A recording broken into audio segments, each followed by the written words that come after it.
Bendiciones.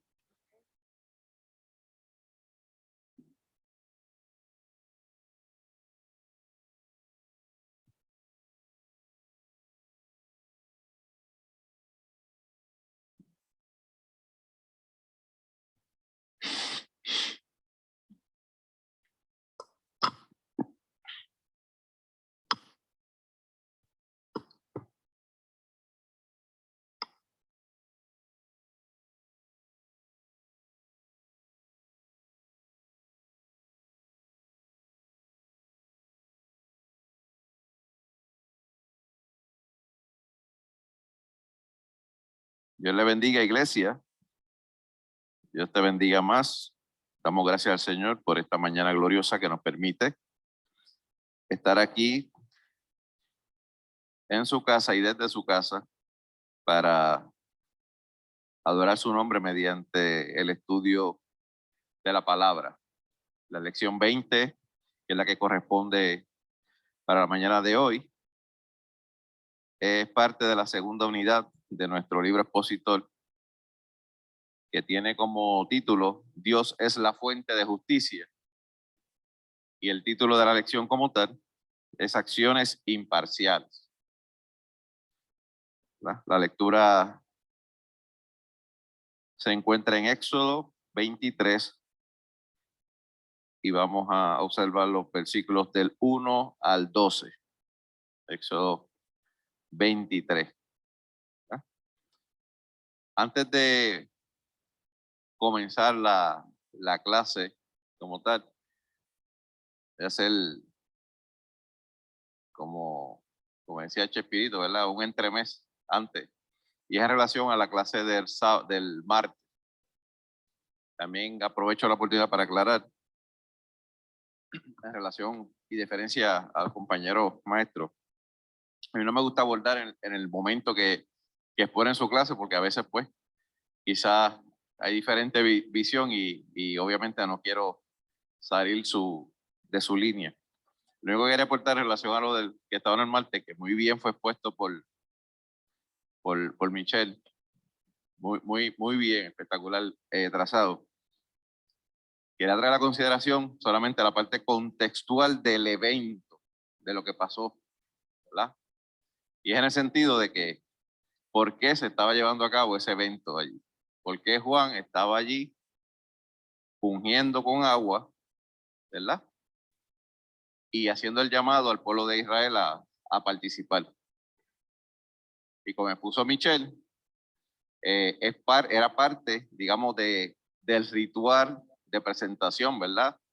Igual que lo tienen muchas otras religiones, musulmanas y todo, que antes de presentarse hacen un lavado, ¿verdad? Representativo, representando que va con limpieza, va con pureza ante la autoridad divina. Pero en ese específico hecho, es importante recalcar que como pretende Juan, ¿verdad? Que Juan más que todo, y más de todos los que presenta el Evangelio, pretende determinar que ese es el Mesías. Pues el evento tiene como fin revelar a ese Mesías, ¿verdad? Y para ponerlo rápido así en práctica, es como si cada uno de nosotros hiciéramos fila y fuéramos entrando a las aguas, esperando la confirmación de esa promesa que hizo el profeta, ¿verdad? Y precisamente sucedió hasta que entró Jesús al agua. Cuando entra Jesús al agua, es que encontramos la revelación, ¿verdad? De como una llama de fuego que se posa sobre él y da toda la explicación, porque lo que quiere establecer una transición de la tradición del agua, de la tradición, al verdadero bautismo que se va a dar en la persona de Jesús y que es el cumplimiento de aquella promesa, ¿verdad? Así que en la práctica cotidiana o religiosa que todos conocen, es que se va a mostrar que ese era el Hijo de Dios. Ese era el Mesías. Porque muchos entraron, pero solo con él, como dijo la profecía, es que se revela, ¿verdad?, la unción entonces del Espíritu Santo. Y ahí entonces también se va a entrar a practicar lo que se dio en el aposento, como traía en el martes Arsenia, de ese otro bautismo del Espíritu Santo, de la revelación del Espíritu Santo. Ya no es con agua, sino más bien con espíritu. Ahí se da esa transformación, ese cambio, ¿verdad?, de visión. Ese es el propósito. ¿A través de quién? Del Mesías. Ahora vayamos a hoy. Decíamos que estábamos en Éxodo 23, del 1 al 12. Pero antes de leer y considerar estos textos, vamos a descubrir una palabra que aparece como vocabulario, que nos servirá entonces de referencia, ¿verdad?, de lo que vamos a discutir. Y es la palabra pobre. Y aquí define como es la persona carente de riquezas y poder político, quien solo tiene a Dios como su defensor. De ahí el nombre hebreo de Anawim, en referencia a los marginados e indigentes. La opresión del pobre es condenada por Dios, ¿verdad? Así que cuando nos refiramos en la lectura sobre quiénes son los pobres, pues más o menos como, ¿verdad?, como conocemos, son todo aquel que carezca de algún poder jerárquico o posesiones y riquezas.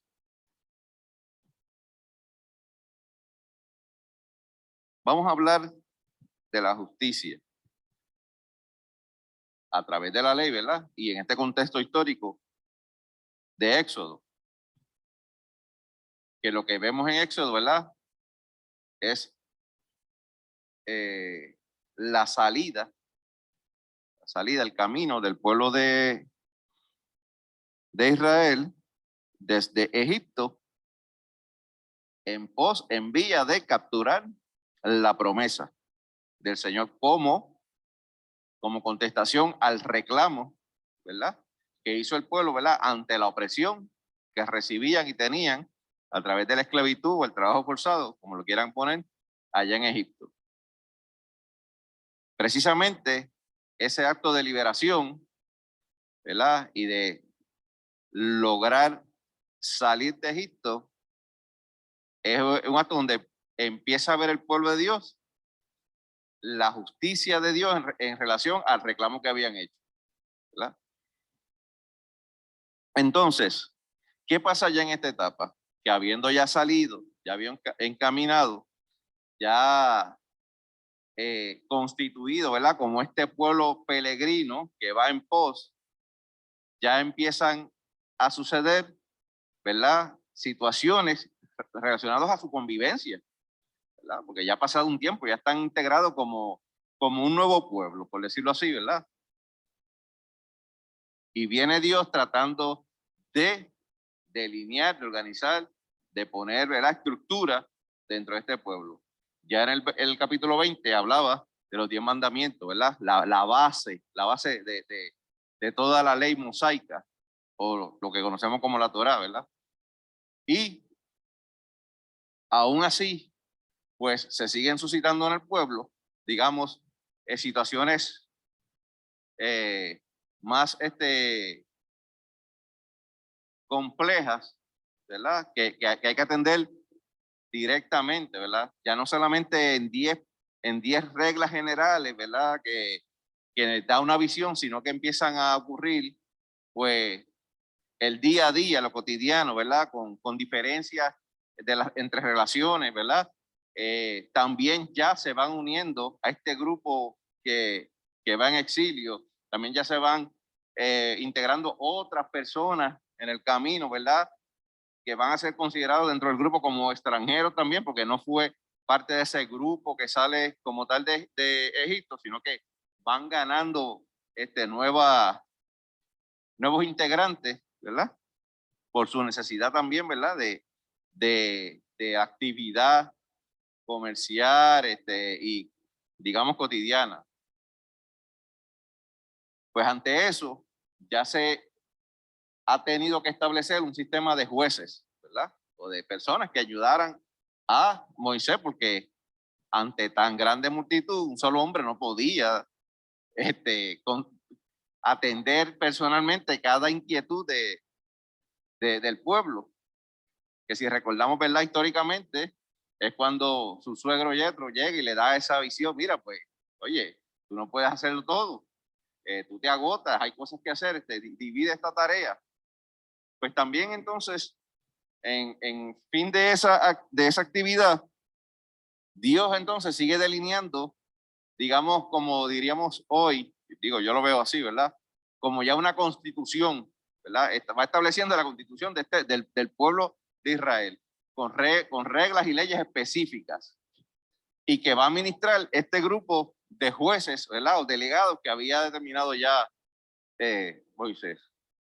Y este capítulo 23 es uno de ese conglomerado de leyes. Precisamente dice, esta porción es dirigida a jueces, a estos que van a impartir, digamos, justicia o van a ser mediador entre los conflictos del pueblo. Debemos resaltar entonces que estas situaciones que van a estar expuestas en esta porción son situaciones que ya ocurrieron o que ya están ocurriendo dentro del pueblo. Son los tipos de problemáticas que estaba enfrentando esta gente que quizás por falta de criterio o falta de experiencia, ¿verdad? Pues no tenían una base en cómo dirigir o dividir esta controversia. Así que el Señor también establece, ¿verdad? Cuáles son las reglas para ellos administrar. Y hace una salvedad incluso a ellos mismos de cómo administrar esta justicia. Debemos decir también antes de examinarlo que antes en este momento histórico, en el trayecto y aún para hoy, para nuestras vidas, sigue siendo Dios un caudal de justicia para nuestras vidas. Y eso va a estar delineado en cada uno de los capítulos, ¿verdad? En cada una de las partes que tiene la Biblia. Vamos a ver allí manifestado la justicia de Dios para ellos en aquel momento y para nuestras vidas. Y es interesante que discutamos la justicia, ¿verdad?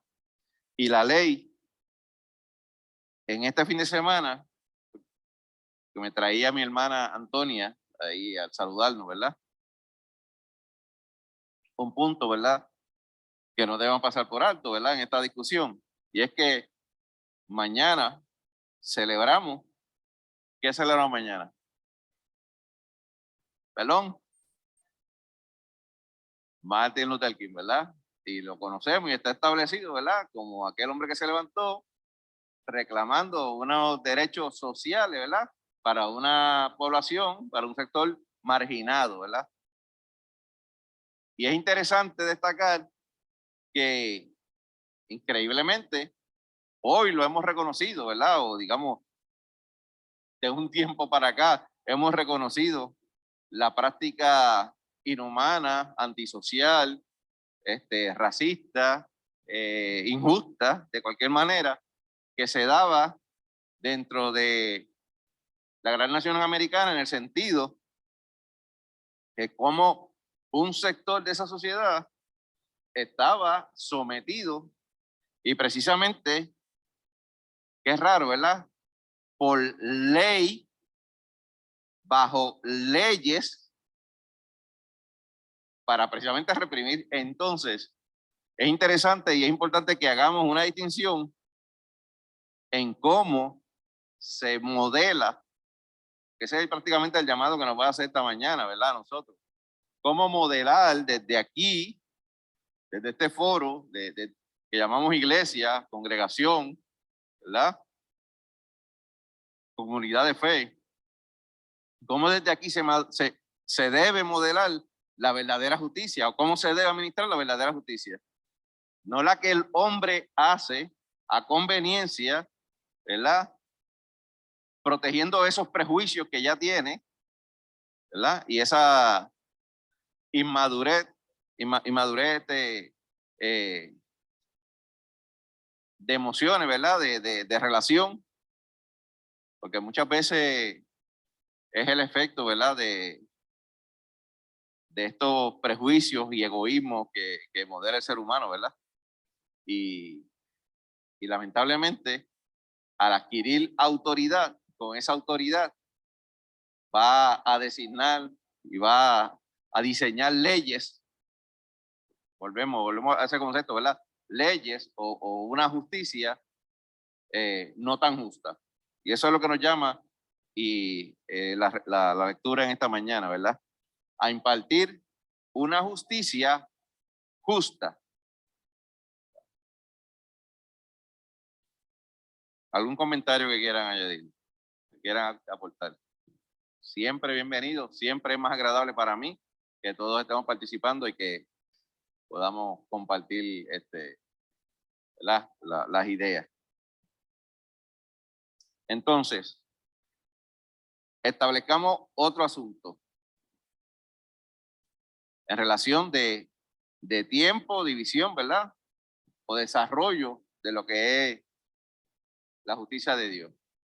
Es que en este momento que vamos a leer, ¿verdad? En el momento histórico, en el contexto histórico que leemos la porción, estamos en ese referente de la Torá, ¿verdad? De la ley mosaica. ¿Y qué pasaba ahí? Pues lo que implica este periodo es que iba a haber una acción denunciada con una acción correctiva. Es como venía diciendo ahorita. Esto eran ya situaciones que se estaban dando dentro del pueblo de Israel, dentro de esa remanente que vagaba por el desierto. Ya ahí se estaban dando ciertas circunstancias que no era más bien a modo de prevención, sino que era ya identificando esos problemas que estaban ocurriendo y qué íbamos a hacer con esos problemas, ¿verdad? Más bien era una posición de reacción, no proactiva, sino de reacción. Es lo que se da en esta primera etapa, ¿verdad? De la formación del pueblo de Dios. Luego, a diferencia, vamos a ver ya cuando entramos más en nuestra Biblia, ¿verdad? En la parte de los profetas, ¿verdad? Que no es otra cosa que el anuncio de este Mesías, redentor de la humanidad, ¿verdad? Que se iba a llegar como parte de la justicia de Dios. Ya ahí va a establecer o se va a establecer justicia a través de una amenaza de juicio. Estás haciendo esto y va a pasar, te va a pasar tal cosa, pero siempre terminando con una promesa de rectificación. Pero si te devuelve de tu transgresión, Dios va a obrar en favor tuyo. Un ejemplo bien conocido. Jonás, ve a Nínive, dile que los voy a castigar, que los voy a eliminar. Pero si se arrepienten, borrón y cuenta nueva.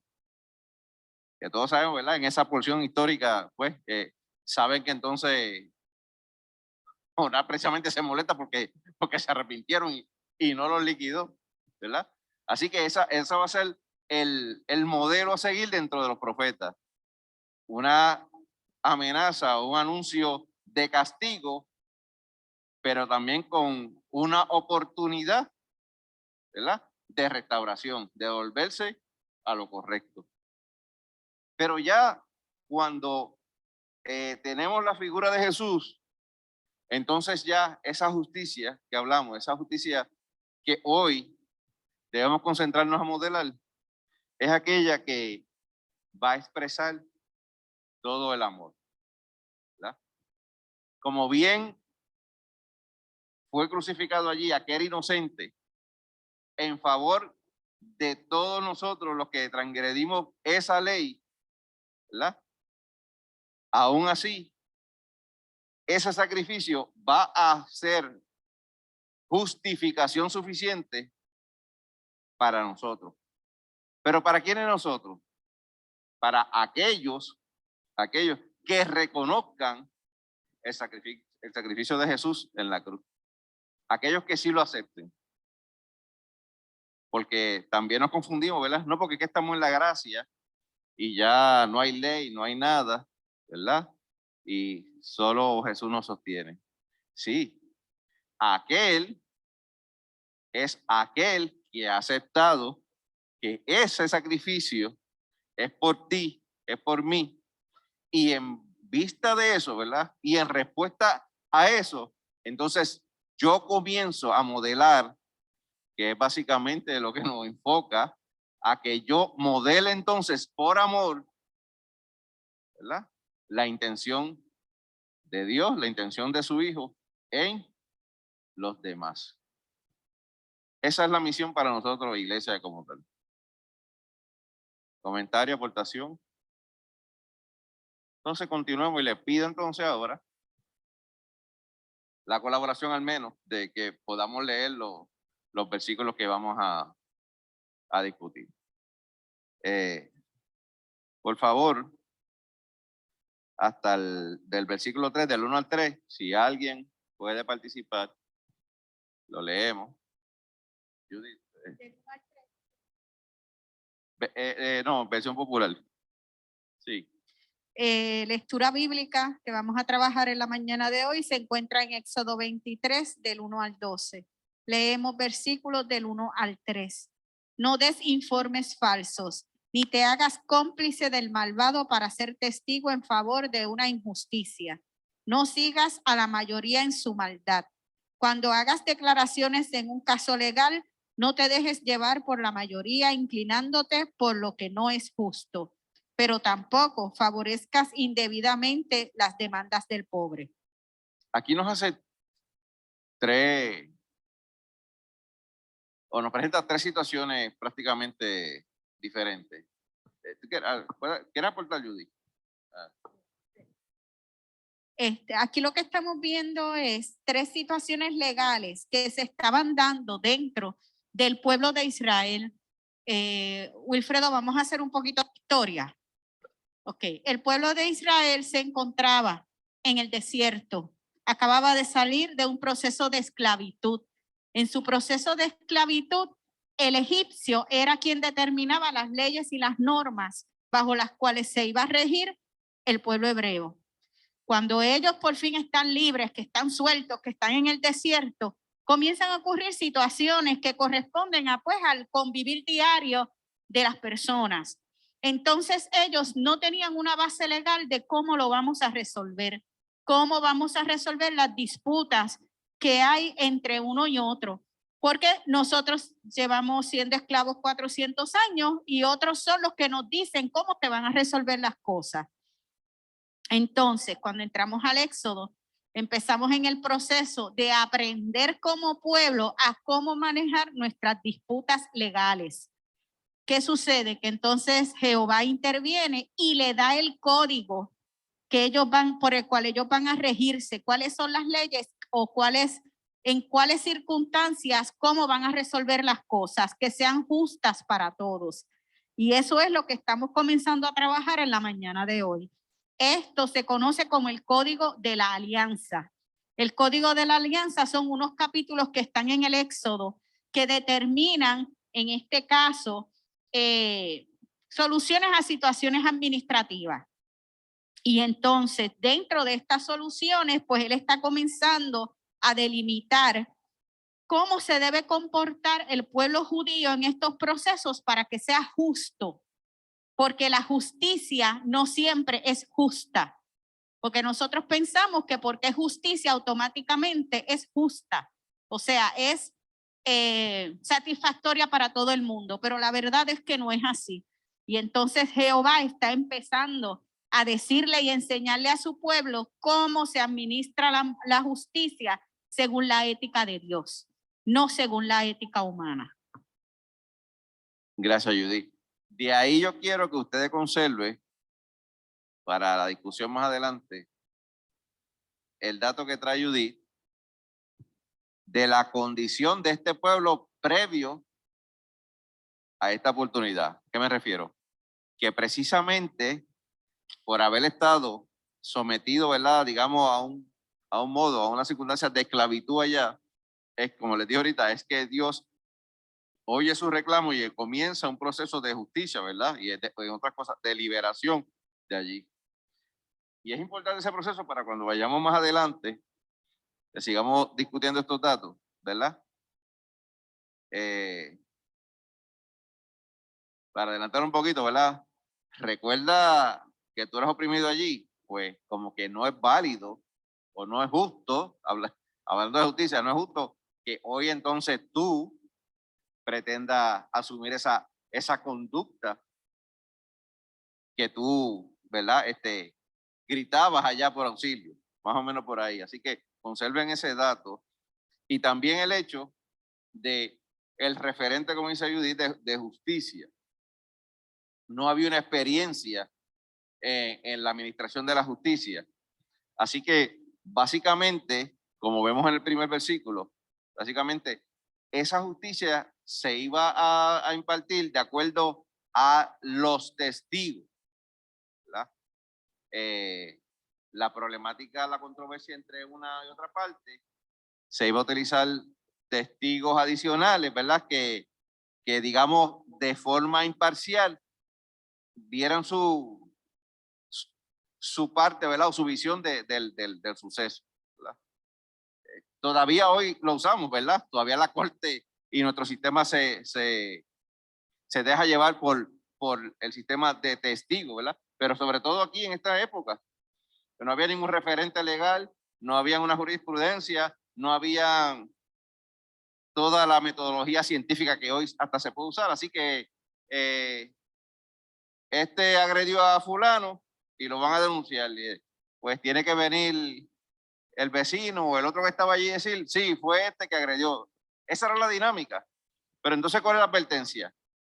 Que como el ser humano siempre ha sido ser humano, como nuestra humanidad siempre interfiere, usted sabe que todavía hoy, y yo creo que a veces hoy más que hoy en otras ocasiones, que se presta siempre uno para ir de testigo falso en favor de una de las partes, sea por beneficio personal o por algún interés particular. Y eso es lo que condena esta primera parte de la lectura, ¿verdad? A llamar, ¿verdad?, nuestra conciencia a no emitir este tipo de testimonios que, digamos, no sean correctos, no son verdaderos, no son honestos. También otra de las advertencias en el sentido que no te deje llevar por lo que todo el mundo dice. Si usted llegó último al revolú, al bochinche, pues, y usted desconoce de manera propia y personal, pues usted haga mucho, usted cállese la boca, porque usted no puede repetir lo que otro está diciendo porque usted no tiene conocimiento personal, ¿verdad? Así que no te deje llevar por el grupo, no te deje llevar tampoco, que pasa muchas veces también, la opinión creada, que no necesariamente tiene que ser, o posiblemente o casi nunca es la correcta, usted tiene que adoptarla como cierta, ¿verdad? Como es.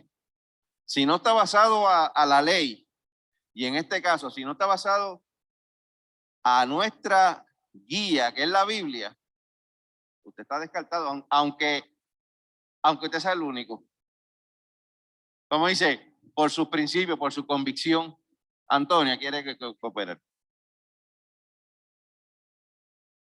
Para mí, en base a eso que se está diciendo de justicia, hablándose de justicia, hay que tener mucho cuidado para estar emitiendo juicio que viene de justicia, juicio de verdad, como pueblo de Dios, como iglesia, de verdad, Ujú. Porque lo que usted está diciendo, lo estaba escuchando yo esta mañana con el maestro que estaba dando la clase de Biblia, Ajá. la que yo escucho, es la misma, del mismo libro, y estaba diciendo muchas cosas que se prestan para todo esto de la injusticia.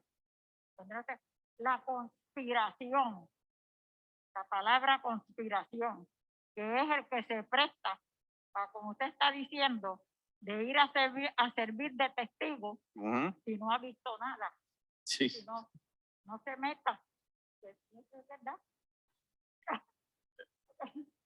Claro, y lamentablemente es una práctica que a veces se da en todos los foros, en todos. También hace otra advertencia, ¿verdad? O denuncia otra situación. Y quizás este apela más a la situación, ¿verdad? Al sentimiento, dirían algunos, ¿verdad? Y es, pero tampoco favorezca indebidamente las demandas del pobre. Y de primera intención podría parecer, no, pero es que el pobre necesita que se le haga justicia. Sí, pero aquí lo que refiere es que por el mero hecho de ser pobre, no tiene la razón. El pobre, en su condición de pobreza, también puede incurrir en faltas leves y graves, ¿verdad? A lo que es la ley y más que todo, veámoslo desde este contexto, a la ley divina, a la ley de Dios, al parámetro de Dios.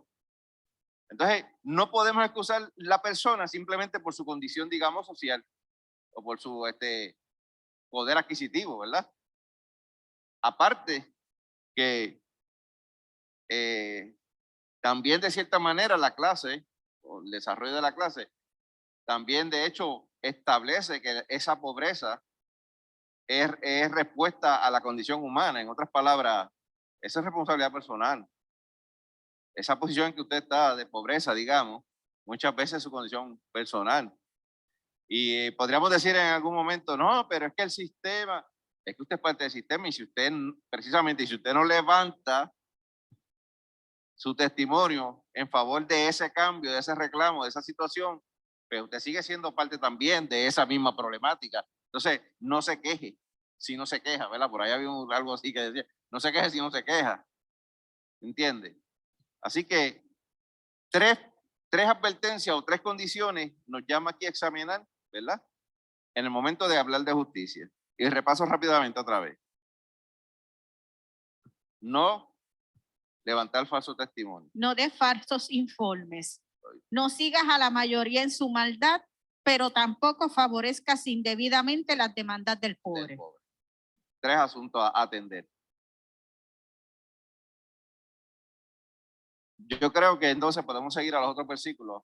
Si alguien más quiere leerlo, o tú sigues leyendo, Judy, como quieran.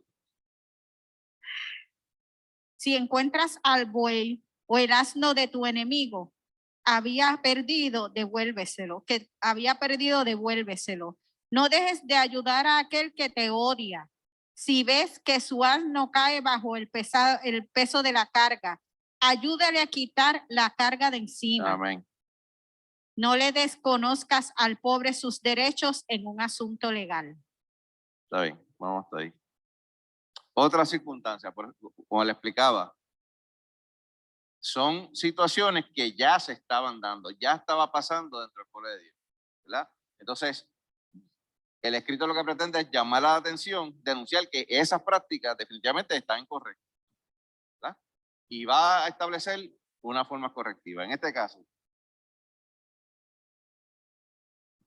establece sobre la herramienta de trabajo, ¿verdad? Si el buey está perdido, aun aunque sea de su enemigo, ¿verdad? Actuando correctamente en justicia, usted conoce que aún siendo su enemigo, su responsabilidad es devolverlo. Porque si no, usted también conscientemente entonces estaría cometiendo otra falta de apropiarse de lo que no es suyo.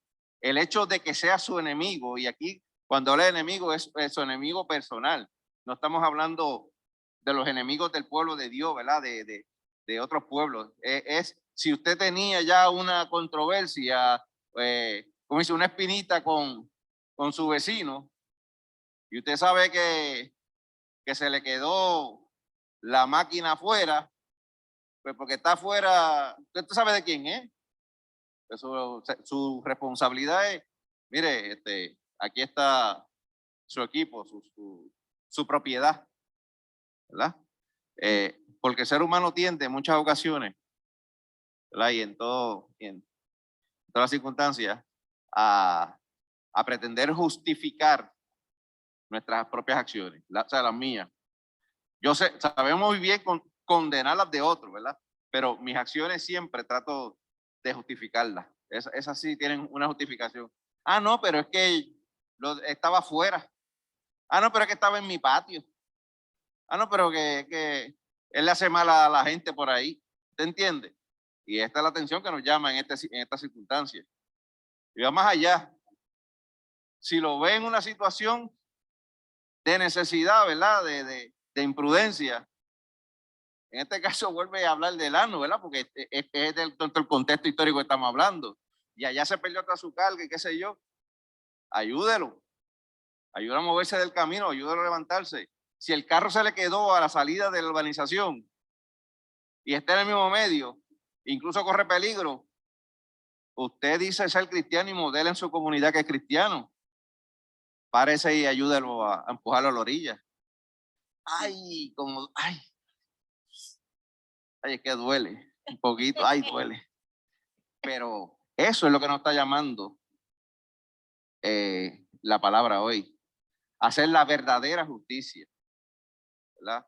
No la justificación a nuestras necesidades y nuestras limitaciones, sino que llama a nuestra conciencia a hacer lo correcto. Y volvemos entonces a tocar el tema de los derechos del pobre.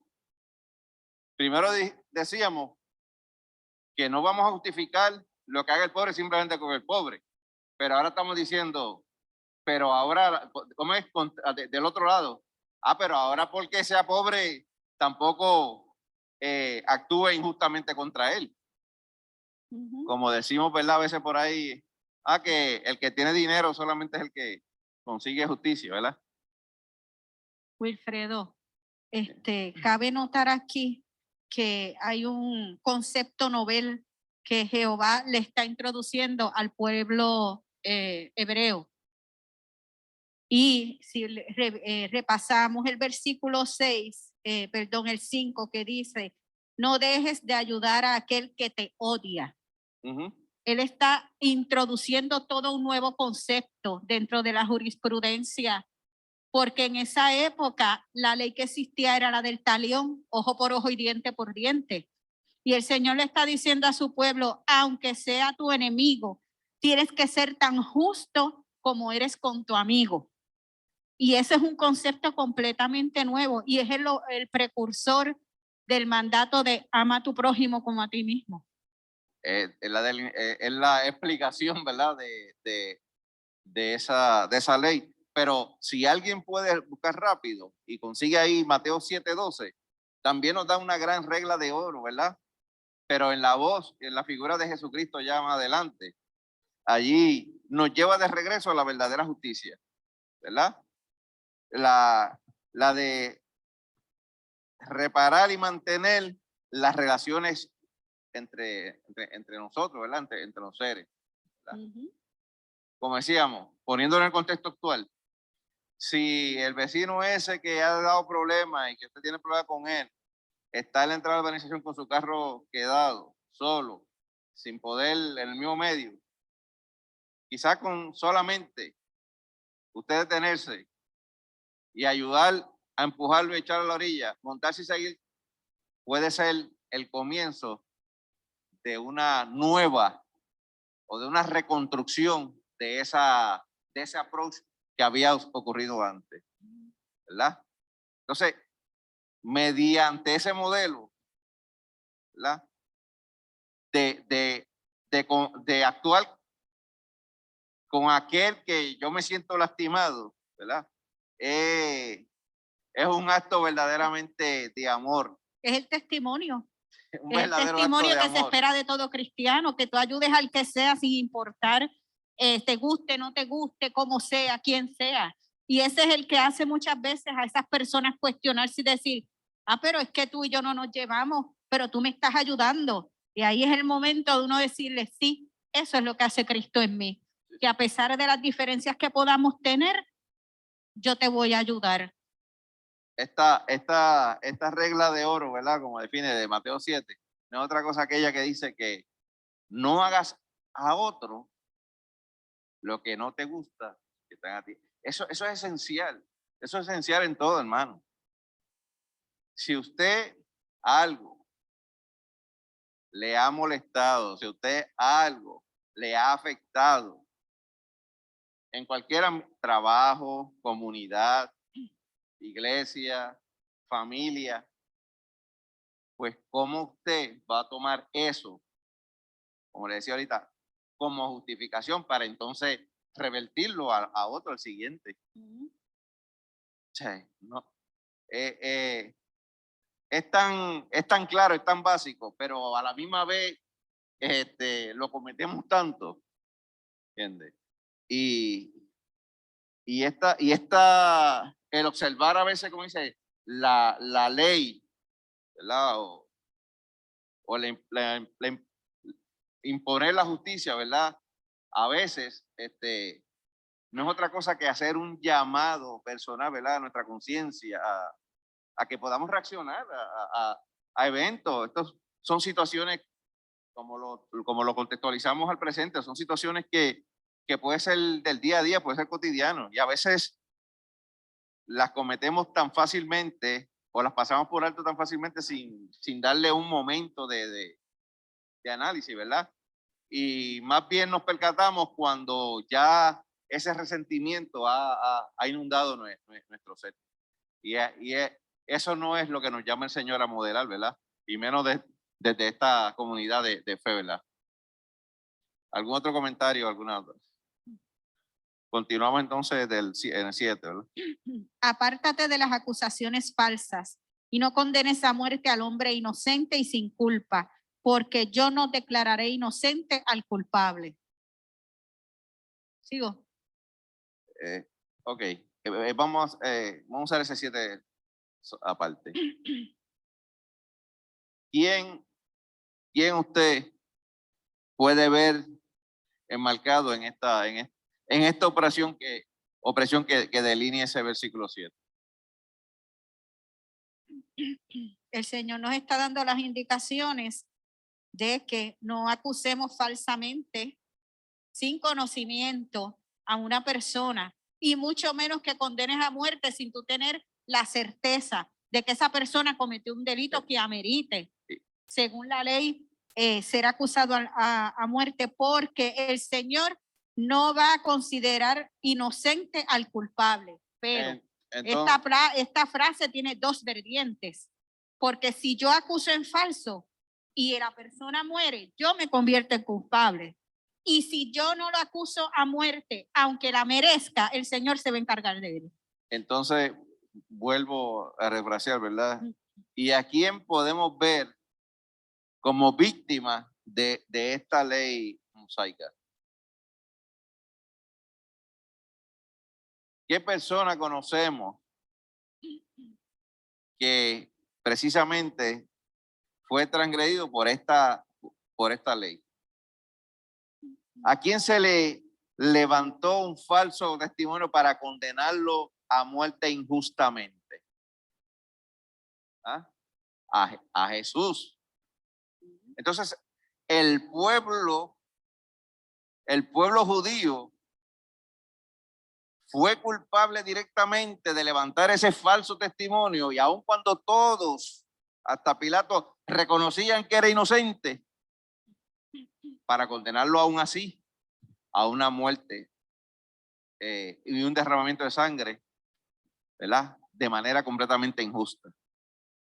Entonces, mira qué interesante, cómo ese acto de injusticia se convirtió ¿verdad? Como el referente mayor de justicia, valga la redundancia, a nuestras vidas hoy, por aquel acto en la cruz de aquel injusto condenado allí, es que usted y yo hoy, entonces, aceptando, claro, como dijo ahorita, aceptando ese hecho, reconociendo en nuestro corazón que ese hombre transgredido allí en la cruz resucitó en virtud de restablecer nuestra relación con el Padre. Y una vez usted acepte eso, ya esa injusticia que fue cometida se convierta para usted y para mí en la mayor justicia de amor, ¿verdad? Del Padre para con nosotros. Mire qué situación. Habiendo el mismo Dios, advirtiéndole a ellos, delineando en ellos un orden jurídico, fue el mismo que ellos utilizaron en transgredir para someter a su hijo, ¿verdad? A aquel vil y atroz final. Continuamos, si no hay algún otro argumento. No acepte soborno, porque el soborno vuelve ciego a los hombres y hace que los inocentes pierdan el caso. La mayor obstrucción de justicia en nuestra sociedad hoy es eso. No puede impartirse, no se puede dar una determinación justa, razonable, libre, ¿verdad? De cualquier precondición, si usted, que va a ser la parte, ¿verdad?, que va a emitir la determinación, acepta, asuma, ¿verdad?, reciba un soborno. Es lo más grave, yo diría, desde la posición, ¿verdad?, de juez, ¿verdad?, o de suerte y verdad, como diríamos. La condición más grande a la moral, a la ética, ¿verdad?, y a la misma justicia que puede hacer una persona.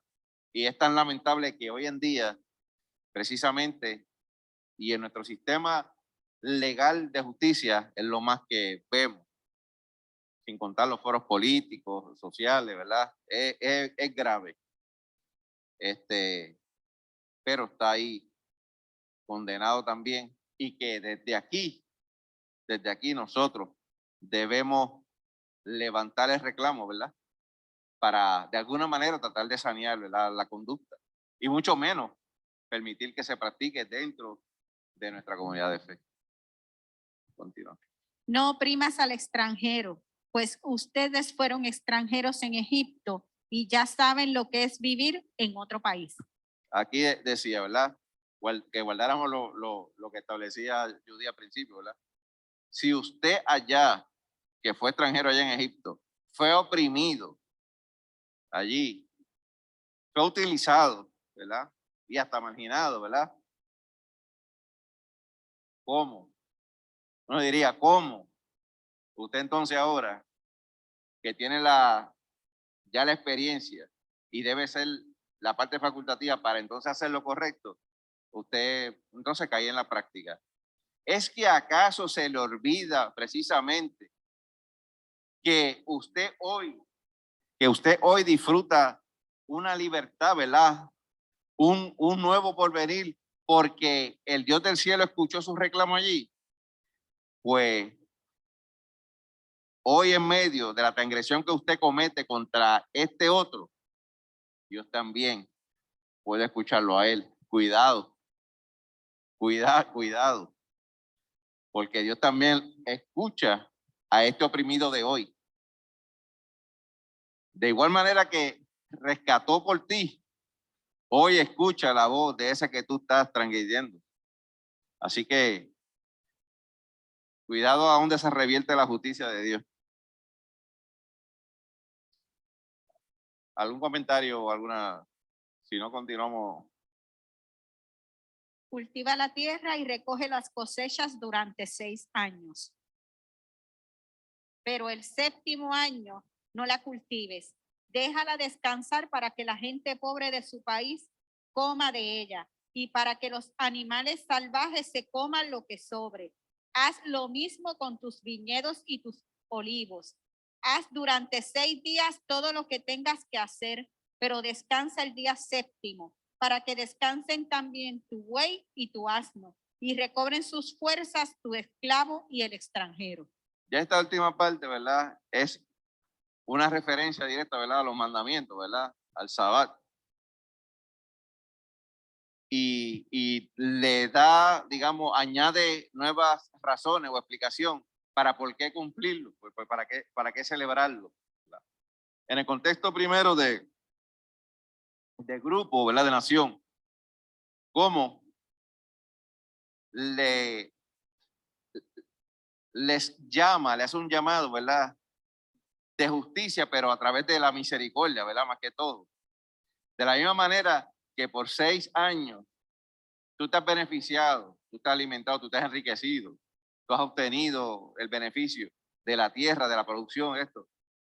Pues un año que cedas libremente, ¿verdad? Sin laborarlo, sin cultivarlo, sino que lo que el Señor permite y provea de esa tierra, que sea, digamos, por decirlo de alguna manera, de dominio público, que sea para todos, que todos alcancen, porque la gracia de Dios alcanza a todos. Hay suficiente para todos. ¿Verdad? Así que da un momento de tú restaurar, porque también la práctica en ese año como tal para el pueblo de Dios era un momento también para que practicaran más, ¿verdad? Digamos, de alguna manera la religión, en el sentido que ese año también sabático era para acercarse más a Dios en agradecimiento a bondad por los 6 previos, ¿verdad? En ese año se llamaba a la lectura diaria como preparación a las fiestas, diferentes fiestas a celebrarse durante el año, ¿verdad? También delineadas por el Señor. Entonces, mientras tú haces este acercamiento, haces esta adoración, este agradecimiento, esta ofrenda personal, ¿verdad? A Dios, Dios permite ese espacio también para que el pobre, el extranjero, el necesitado, se beneficie también en ese mismo proceso. De igual manera, entonces, cuando lo llevamos a la semana, ¿verdad? Al sábado como tal, que ese 7º día que yo te he llamado a guardar para mí, también tiene una función física que es obviamente de descanso, de restauración, pero la advertencia va llevada también a que aquel que sirve para ti, pues lo disfrute. Si se dan cuenta, aunque no sea en una práctica, en un convencimiento y aceptación de Dios, ¿verdad? Como soberano de sus vidas, pero en un sentido práctico, lo dice bien claro, ¿verdad? Para que descanse, para que se renueve ese obrero, esa herramienta, ¿verdad? Que es el animal, también, lo dice, para que no lo explotes, en un sentido práctico también, señores.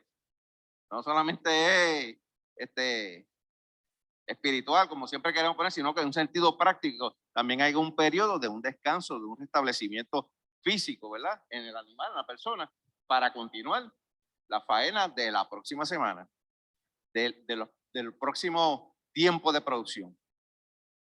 Así que, como dicen muchas veces, ¿verdad? Dios no es loco, ¿verdad? Es estructurado, es justo en todas medidas y para todas las partes.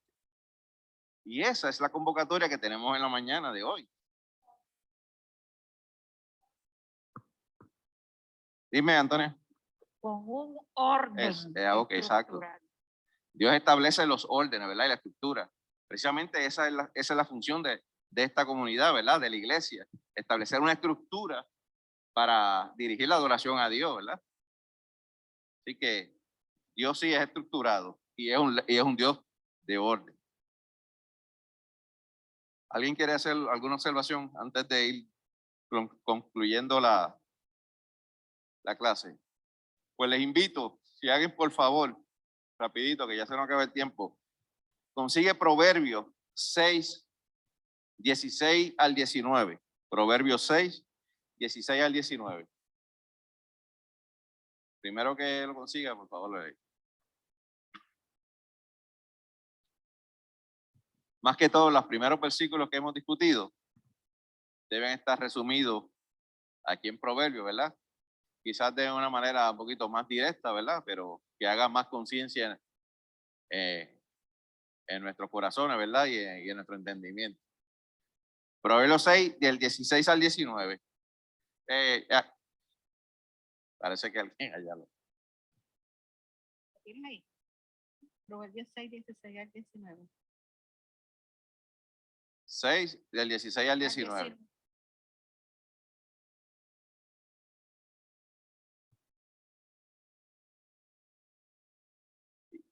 Es que me parece que Judy tiene alguien, la hermana va a leerlo allá.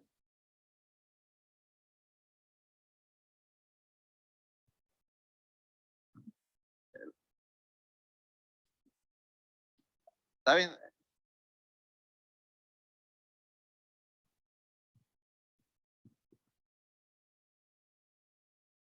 Seis cosas aborrece Jehová, y aún 7 abomina su alma: los ojos altivos, la lengua mentirosa, las manos demarradoras de sangre inocente, el corazón que maquina pensamientos inicuos, los pies presurosos para correr al mal, al testigo falso que habla mentiras y al que enciende rencilla entre los hermanos.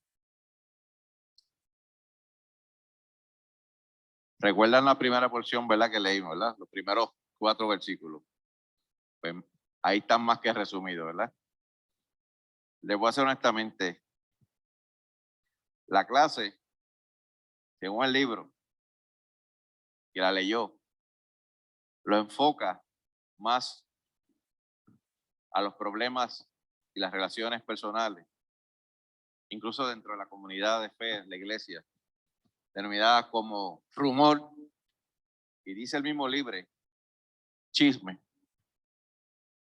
Yo no quería darle esa connotación porque de cierta manera afecta a todos. Pero sí el llamado, hermano, es que ejerzamos prudencia en nuestra conducta, en nuestra manera de ser, y que procuremos que en todo lo que hagamos lo hagamos de manera justa, en el sentido, como les dije, la regla básica: no haga a otro lo que a usted no le gusta que le hagan. Eso yo creo que es lo más básico dentro de la conducta y la vida cristiana, ¿verdad? Que nos llamamos y que modelamos. Fuera de eso, pues, digamos entonces que la palabra misma de Dios, ¿verdad? Ya es nuestro mapa, ya es nuestra guía, y Él nos dice cómo dirigirnos, cómo comportarnos y cómo hacerlo. Si nadie tiene otro comentario, les invito entonces a que busquemos la oración final, ¿verdad? Y vamos entonces concluyendo por hoy. El que pueda me acompaña de pie, ¿verdad? Y leemos entonces la oración. Y dice: Dios grande y misericordioso, gracias por tu palabra que es viva para nosotros. Ayúdanos a asumir los principios éticos hoy expuestos. Danos la fuerza de tu espíritu para desechar todo acto que atente contra el hermano. Líbranos de caer presos del chisme, la murmuración y la difamación. Danos de tu sabiduría para manejar correctamente los conflictos con otras personas. Así también, querido Dios, concédenos el valor para ser voz, defensa y cuidadores del pobre y del extranjero. Permite que aprendamos a ver al necesitado a través de tu amor. Damos gracias también por las ofrendas colectadas y por cada hermano que ha estado aquí recibiendo tu palabra. En el nombre de Cristo lo pedimos. Amén. Dios te bendiga, iglesia.